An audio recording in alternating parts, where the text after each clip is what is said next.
Elhamdülillah ve salatu ve selamu ala Resulillah sallallahu aleyhi ve sellem. Cenab-ı Peygamberimiz sallallahu aleyhi ve sellem mübarek hadisleri var. Zikru mahasine mevtaikum ve kufu an mesavihim. Alemden ötkenlerini, yaxshiliklarni eslanglar. Kamchiliklardan tillarini tiyinglar degan ekanlar. Shu o'rinda domlalar ko'p o'zi kamchilik deyarli yo'q edi inshaalloh, lekin baribir biz yaxshiliklarni bilganimizni, ko'rganimizni eslab qo'yishimiz lozim bo'lar ekan. Boshqa hammani ham shunday qilishimiz kerak. Chunki payg'ambarimiz sollallohu alayhi vasallam bu gaplarining tagida bir bandasi inson dunyoda yashab o'tar ekan, yaxshiligini eslab uni haqqiga duo istig'for qilib qo'yishimiz biz tepamizga nima ekan? Janob Rasulullohning topshiriqlari, buyruqlari ekan. Mabodo kamchiligi bo'lsa undan tillarini tiyinglar dedi. U tavba qilib Allohga tavba qilgan bo'lsa, Alloh kechib yuborgan kishini kamchiligini eslaydi, Xudoning g'azabini qo'zg'atar ekan. Men kechgan nima ishing bor sen dedi. Agar kechmagan bo'lsa, uni o'zi Xudo uni mukofotini beryapti, jazosini. Uni qo'shimcha qilish nima keragi bor yana? Shuning uchun faqat olamdan o'tganlarni biz yaxshiligini eslashimiz kerak ekanda.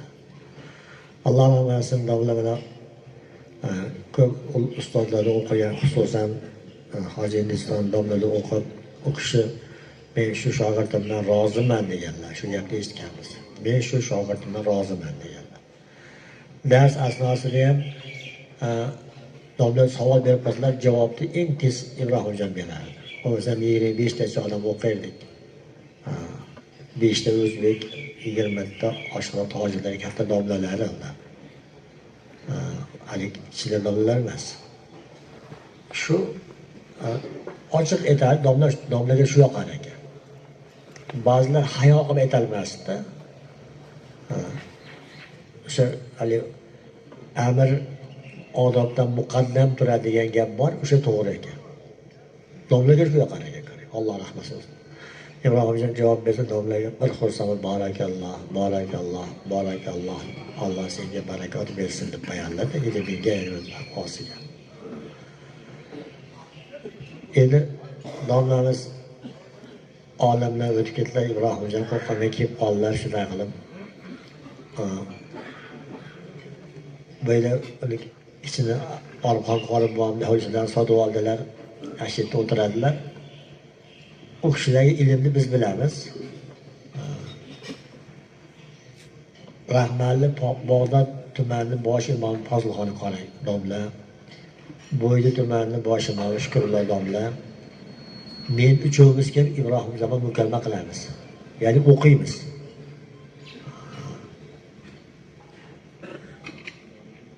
Har haftada o'zim 2-3 kun shu hujrada kelib o'qiymiz. Chunki u odamdagi ilmni, haligi ilm bola biladi qanchalik. Endi shahar uncha tanimasa-da, lekin shunday kelib shuni o'qirdik.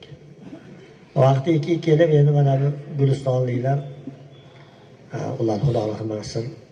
Bir hayit namozi 6 marta imomi buzib qayta o'qibdi. Buzib qo'yaveribdi. Oxir bular to'planishib Alloh rahmat qilsin, men dadamni olib kelishganda, "Rasul bor, bitta o'g'illaringizni tashlab bering. Shu bir hayit namozni 6 marta o'qidik biz qaytib." Deb shular qattiq shiddat bilan deganda, dadam men keksayib qoldim. Bolalarim oldida turishini istayman. Dedilar, men Ibrohimjon aytaylik domla, dadam desam, yaxshi dedilar. Keyin domlaning oldiga keldik. O'shada sara bo'lib, shu saralik holatda 2 marta Zaboroyga Dushanbaga borib keldik, domlaning ko'rgani borib keldik, janozaga borib keldik. Kuchayib ketgan ekan, Alloh shifoni yaxshi bo'lib ketdilar. Yotgan ekanlar, lekin shunaqangi Ibrohimjon shu gulistonlik birodarlar kelishibdi, shu masjidga nima qilsak, sizga qo'qon torliq qilyaptimi dedilar hazillashib. Hazillik yo'q-ku o'shada. Yo'q, unaqa emas u. Siz bekor turibsiz, bir xizmat, din xizmatini qilsangiz, shuni aytyapmizlar deb ularga boravergan olib boraman dedi. Keyin domlaning boshini orqasiga yotqizib, jumaga yetkazib olib bordim. U vaqtida masjidda qavmi saylaverardi imomni. Bu murtini buyrug'i ham bo'lmasdi u vaqtida. Keyin jumada gapirib o'zim bu kishini sizlarga vaqtincha imom olib keldim. Bizga o'zimiz kerak bu odam. deb chakun jumoni o'qib berdilar. Keyingi jumaga olib ko'chirib olib ketib qoldilar. Qarang, qancha muddat shu yerda xalqni hidoyat sababchi bo'ldilar. Alloh rahmat qilsin, mana shuncha ko'p dinda xizmatlarni qildilar. Biz endi keyin degan Alloh rahmat qilsin, to'ram meni urishib qoldilar. Nimaga bir og'iz so'ramasdan Ibrohimdan qajratib oldingiz? Endi haligi odam o'zini himoya qilish kerak-ku. Lekin men qarasam, nimada qolyapman, itobda qolyapman. Endi Nurmuhon to'ram katta zot, rahmat Hoshimxon akam o'tirdilar. Keyin bu Habsonda o'tirdilar uchovlari. Uchovlarni oldin gapni topolmay qoldim. Keyin oxiri men himoyaga o'tdim o'zim. Keyin taqsir dedim. Ibrohimga mana shu yerda yotardi dedim. Kechqurun Valixon akamni xonasida qog'ilcha qilarlar dedim. Bironta odam kitob ko'tarib kirdimi ollariga dedim. Bog'doddan pozliqlarga keladilar. Bo'ydadan shukurli odamlar keladi. Odam men kelaman. Birontalar ko'tarib kirdilarmi oldi kitob ko'tarib desam, to'ram yig'lab turib, "To'g'ri etding. To'g'ri etding" deb yaxshi ko'rsalar sensirab olarlar. To'ram Xudo rahmat qilsin. Shunaqa deydilar. Shunaqa qilib qutulib qolganman.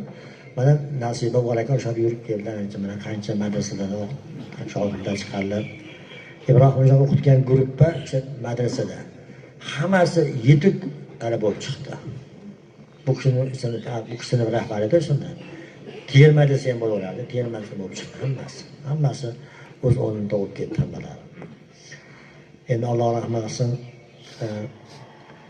Domladan bir yaqin 50 yil yaqin birga tanib yurgan bo'lsak, 45 yil doim birga bo'lgan bo'lsak, biron marta o'qishidan anaqangi bir bizni tabiatimizni rioya qilganlar juda qadr biron bir nasoyishda gap ham ishni ham ko'rmaganmiz biz. Shunga guvohmiz. Safarda juda ham bir she'rni rioya qilgan, sizni hech qanday zeriktirmay turgan bular edi.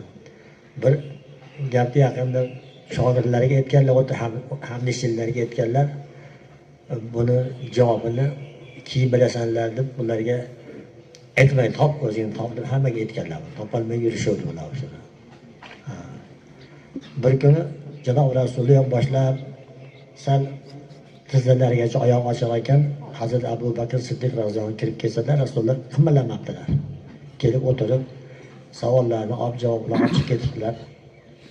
Keyin Hazrat Umar roziyallohu anhu kelibdilar. Bu Oysha onamizning hujralarida bo'lyapti. Rasululloh yana hayotlarini o'zgartirmabdilar. O'sha tizzagacha oyoq ochiq turibdi ekan, yonboshlab turibdi ekanlar. Hazrat Umar roziyallohu anhu ham savollarni so'rab, javobni olib chiqib ketdilar. Keyin Hazrat Usmon Zunnuriy izin so'rab kelib qoldi. Shunda Rasululloh o'rnidan turib, tizzalarini bekitib, oyoqlarini bekitib kirsin degan ekanlar. Keyin u ham savollarni olib, javobni olib chiqib ketdilar. Shunda Rasululloh sollallohu alayhi vasallam chiqib, "Ya Hazrat Oysha onamiz, yo Rasululloh, Abu Bakr keldi, hayotingizni o'zgartirmadingiz.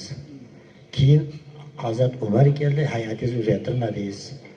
Usmon roziyallohu anhu kelganda siz o'zingiz avval ehtiyot qilib oldingiz" deganda Rasululloh aytgan ekanlarki, "Ala astahyi, men uyalmayman, bir kishidan farishtalar undan uyaladi" degan ekanlar. Javob shu.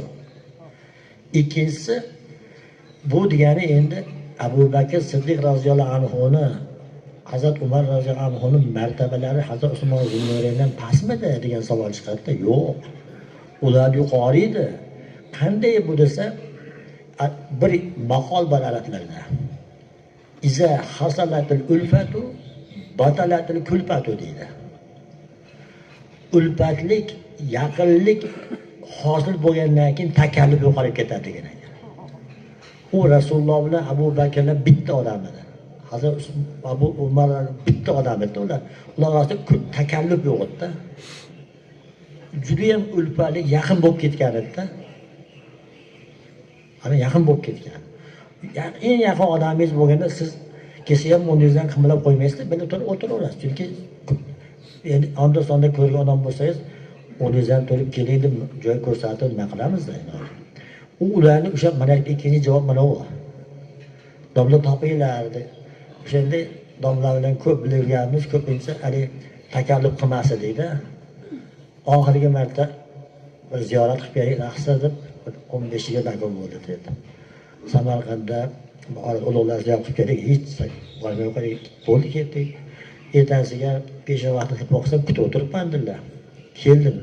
Biroq shopir etdimsa ichimda gap yo'q dedilar. Ikkovimiz chiqib ketdik, maxsus joyga topmoqda buni omallab o'xshayapti. Ketaverdik dedilar.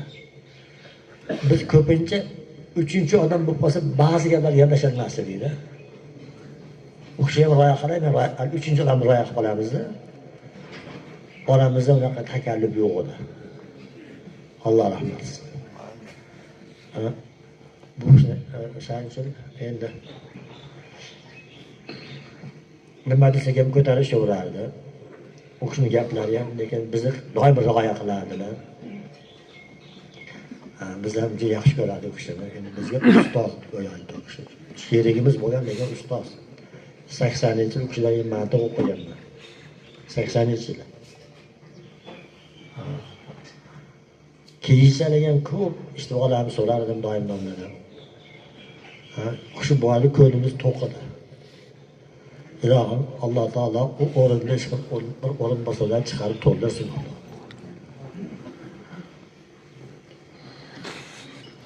Hammamiz endi bunga qayg'uramiz. Alloh hammamizga sabr bersin.